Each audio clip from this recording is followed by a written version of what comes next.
Saludos y bienvenidos a una nueva clase del área de comunicación y lenguajes. Les saluda la profesora Bianca Sánchez y les invito a revisar conmigo el tema de hoy para el curso de sexto de secundaria, la crónica literaria.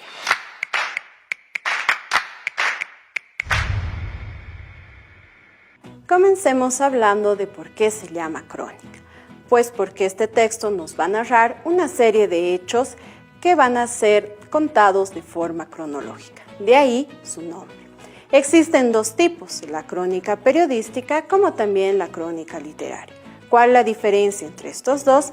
Pues que la crónica periodística nos va a narrar algunos hechos que son de interés común, pero que son actuales, tanto como lo es una noticia. Sin embargo, la crónica literaria nos va a narrar un hecho que puede haber pasado en cualquier momento. Puede ser también de interés general, pero no nos dice específicamente que es actual, ¿no? Puede ser de hace muchos años los hechos que nos está narrando. Comencemos entonces definiendo qué es la crónica literaria y cómo se lleva adelante esta en la redacción. Si eres una de esas personas que alguna vez has sentido que en cada momento, en cada lugar y en cada persona existe una historia, pero esta aún no ha sido contada, este género es para ti. La crónica literaria. Aunque cumple con varias de las características del género de la narrativa, la crónica la podemos considerar como un género literario independiente, así como la lírica, la narrativa o el teatro.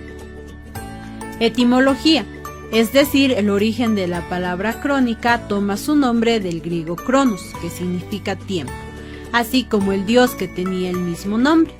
Pues este tipo de narración, sobre todo en su origen, se plantea siempre en orden cronológico, es decir, relata una serie de hechos ordenados en el tiempo. La crónica es un género que a través del tiempo nos ha permitido experimentar otras maneras de percibir la realidad, desde las narraciones de los primeros españoles en llegar a América, que partían de lo que ellos esperaban encontrar y en ellas relataban la extrañeza que les producía el nuevo mundo.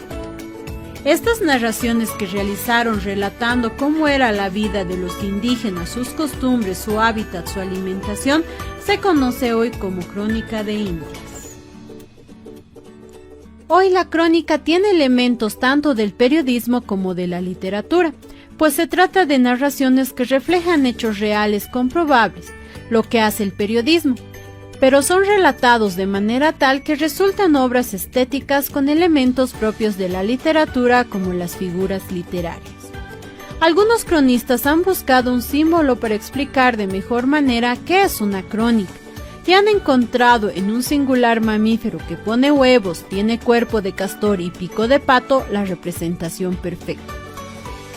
La crónica es un género híbrido que extrae características de varios tipos de texto, por ejemplo, de la novela su condición subjetiva, del reportaje los datos inmodificables, del cuento la estructura y el final que lo justifica, de la entrevista los diálogos, del teatro la polifonía de testigos, del ensayo la posibilidad de argumentar. El famoso escritor colombiano Gabriel García Márquez definía la crónica como un cuento que es verdad. Seguramente se refería a que este género literario cumple la función de narrar hechos reales, pero que parecen parte de la ficción. Y es que aunque la crónica habla de noticias o personajes que hacen parte de la realidad, el autor siempre introduce en el texto su opinión, su manera de ver los hechos, y redacta haciendo un buen uso del lenguaje con el objetivo de conmover, impactar y atraer a los lectores. Aunque hoy en día no solo podemos leer crónicas, sino también las encontramos en los medios audiovisuales. Las crónicas pueden ser periodísticas o literarias. Las periodísticas relatan una noticia actual, mientras que las literarias relatan hechos o situaciones que pueden ser no tan actuales. Su principal propósito es narrar las percepciones sobre un suceso de manera subjetiva y con gran valor estético. Características de la crónica. La crónica narra de forma muy detallada, representa los hechos de forma cronológica, tiene un personaje principal pero puede aparecer personajes secundarios, usa un lenguaje claro y sencillo, Se utilizan las descripciones para ambientar al receptor y el cronista puede emitir juicios de valor sobre el acontecimiento. Su estructura está compuesta por el inicio, el nudo y el desenlace. En el inicio se presenta al protagonista y se enmarca el hecho en un tiempo y lugar. En el nudo desarrollo se presenta el conflicto o problema, y en el desenlace es donde aparece la solución del problema. Ahora que ya conocemos cómo es una crónica literaria, vamos a hablar de un ejemplo. El día de hoy tengo a Gabriel García Márquez, quien nos va a narrar la crónica de una muerte anunciada. Este texto es muy conocido. Para empezar nuestra lectura del día de hoy, debemos tener en cuenta el tiempo. Recordemos que el tiempo es fundamental en la narración de una crónica. Por eso, para ambientarnos mejor, aquí tenemos ya nuestro reloj que nos está marcando las 5:30 de la mañana. ¿Por qué las 5:30 de la mañana? Pues porque en ese momento empieza nuestro relato. Así que acompáñenme, ¿qué es lo que dice? El día en que lo iban a matar, Santiago Nazar se levantó a las 5:30 de la mañana para esperar el buque en que llegaba el obispo. Esta es la primera frase. Ahora veamos qué es lo que pasa después. Crónica de una muerte anunciada de Gabriel García Márquez. El día que lo iban a matar, Santiago Nazar se despertó a las 5:30 de la mañana. Había dormido poco por la fiesta del día anterior. Santiago llevaba la hacienda de su padre, tenía conocimiento de armas, era intuitivo, prudente y valeroso. Victoria Guzmán, la cocinera, y Divina Flor, su hija, no le advirtieron que lo iban a matar, así que después del desayuno, Santiago fue a recibir al obispo. Poco después, una persona anónima metió por debajo de la puerta un papel que avisaba que lo iban a asesinar, pero nadie lo vio. A esas horas solo estaba abierta la lechería de Clotilde Armenta. En ella esperaban los gemelos Pedro y Pablo Vicario, que descansaban después de 3 días de fiesta. Despertaron instintivamente cuando Santiago pasaba por la plaza. Clotilde les pidió que esperaran hasta que se fuera el obispo. El barco del obispo pasó de largo. Mi hermana Margot estuvo con Santiago, pero después de despedirse, ella se enteró que los hermanos Vicario querían matarlo, porque Ángela Vicario no era virgen cuando se casó y él era el culpable. Bayardo San Román, el marido de Ángela Vicario, era un misterioso extranjero de 30 años. Se enamoró de ella y le pidió matrimonio. Fue una boda multitudinaria.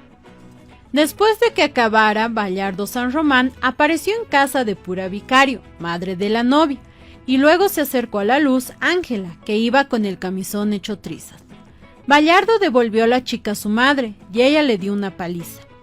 Cuando llegaron los hermanos le preguntaron quién era el culpable de su deshonra. Ella contestó que Santiago Nazar. Los hermanos agarraron los cuchillos y fueron al mercado a afilarlos. Decidieron esperar en la lechería de Clotilde Armenta. La noticia llegó al coronel, quien acudió a la lechería. Quitó los cuchillos a los hermanos y se fue sin interrogarlos. Como era de esperar, los hermanos fueron en busca de otros cuchillos y volvieron a la lechería. Después de lo del obispo, Cristo Bedoya y Santiago Nazar caminaban por la plaza, y como todo el mundo menos ellos sabían que lo iban a matar, lo miraban como si fuera un fantasma. Cuando Santiago ya no estaba con Cristo, le contaron a este los planes de los hermanos Vicario. Cristo fue corriendo a buscar a Santiago a su casa, pero no estaba. Siguió buscándolo por las calles, pero nadie lo había visto. Se encontró con los hermanos Vicario, que le dijeron que iban a matar a su amigo, y ante la amenaza corrió a buscarlo. Resulta que Santiago había ido a casa de su novia Flora Miguel, quien se había enterado de la deshonra de su prometido. Por lo tanto, lo botó y este no entendía por qué. En vez de quedarse en casa, decidió ir a la suya a esconderse. Al salir estaba confuso, ya que todo el mundo le gritaba. Al ver de lejos a los hermanos, salió corriendo hacia su casa. Minutos antes, su madre había cerrado la puerta porque Divina Flor le había dicho que Santiago estaba dentro. Por tan solo unos segundos no llegó a la puerta. Los hermanos lo agarraron y atacaron con cuchillos. Cuando se fueron, Santiago pudo arrastrarse dignamente hasta su casa con las tripas en la mano. Su madre no podía creer. Después se le realizó una rudimentaria autopsia y el cuerpo fue expuesto públicamente. Los hermanos vicarios se confesaron y fueron a la cárcel durante 3 años. No se sentían culpables ya que era una cuestión de honor. Prudencia Coté se casó con Pablo, quien heredó el taller de su padre. Pedro se fue a las Fuerzas Armadas y un día su patrulla desapareció. Mallardo desapareció durante 23 años hasta que se presentó en casa de Ángela Vicario con una maleta llena de cartas sin abrir que ella le había mandado todas las semanas. En la investigación no se encontró ninguna prueba de que Santiago había sido el agresor. Bien, ahora que ya hemos escuchado la historia que nos relata Gabriel García Márquez, te invito a que veas en tu texto de aprendizaje del Ministerio de Educación la actividad complementaria para comprender mejor este texto. Responde las preguntas que vienen a continuación. Pues también es importante resaltar que para la redacción de una crónica literaria se usa un recurso muy importante, un recurso lingüístico llamado figuras literarias. Te preguntarás qué son las figuras literarias y en qué me pueden ayudar a la redacción. Pues entonces revisemos las principales figuras literarias con algunos ejemplos para que entiendas mejor lo que te explico.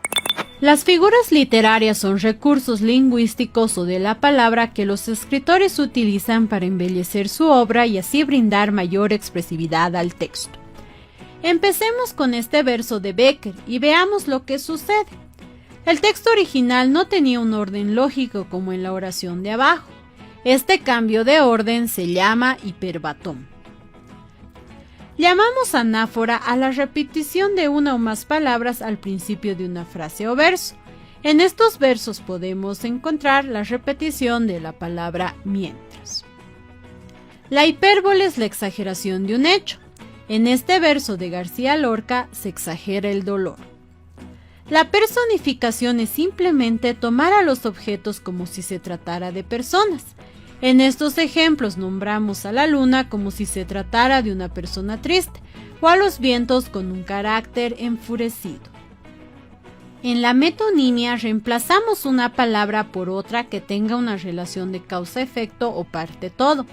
En este ejemplo hemos reemplazado la persona por el instrumento que lo caracteriza. La metáfora es cuando una palabra se expresa por medio de otra con la que guarda cierta relación de semejanza. Tenemos 2 formas de representación de las metáforas, mediante el reemplazo y mediante la comparación de palabras unidas por el verbo ser. En este primer ejemplo reemplazamos la palabra dientes por perlas, ya que guardan cierta semejanza. En el segundo caso utilizamos el verbo ser para mostrar la semejanza de la vida con los ríos.